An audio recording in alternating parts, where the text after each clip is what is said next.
Good evening. You've got to see the farmer's point of view. That's a plea from one Midlands farmer direct to the Prime Minister. Whether the UK leaves the EU with or without a deal, it's now clear our farmers face massive upheaval. The majority of them voted to leave, but are some now changing their minds? Well, a new pressure group believes they are. As the BBC continues its focus on farming this week, our Rural Affairs correspondent Gregory-Kumar has been looking at how farmers are feeling about Brexit. Market Drayton and the big weekly livestock sale. It's a chance to catch up and, yes, to talk about Brexit.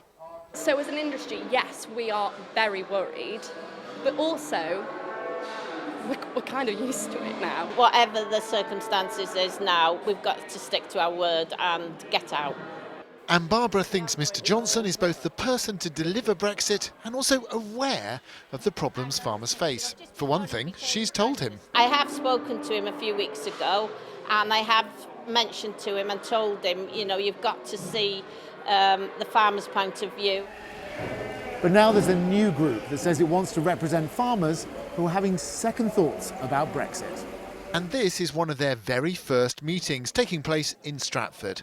On the panel, plenty of people from a farming background who think Brexit is a very bad idea and who want another referendum in the hopes of stopping it. I actually grew up in South Wales and I remember the mines going in the 1980s, and to me I recognise that we're at that same cliff edge. This really is not the situation that any farmer, any person in this country was offered at the time of the referendum. They, like me, are entitled, now they know what's on offer, to think again.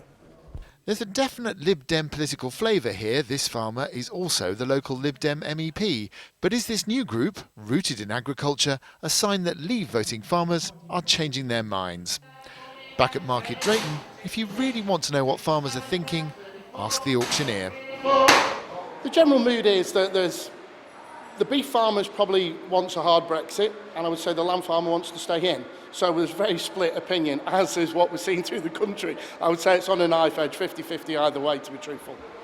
And if you're wondering about that very specific split, well, sheep farmers are now worried about Brexit torpedoing their exports, while beef farmers hope Brexit will have the same impact on Irish beef imports. But back to Barbara. Would you still vote the same way in the referendum? No, I wouldn't. So what would you vote this time? That's a catch-out question. Have farmers changed their mind about Brexit? To be honest, there's no real way to know. But what we can be certain about is that whatever happens next, be it tariffs, no deal, or even staying in the EU, it's our farmers that will be the first to feel the impact. But farmers, like their animals, always hope the grass really will be greener on the other side. Gregory-Kumar, BBC Midlands Today, Market Drayton.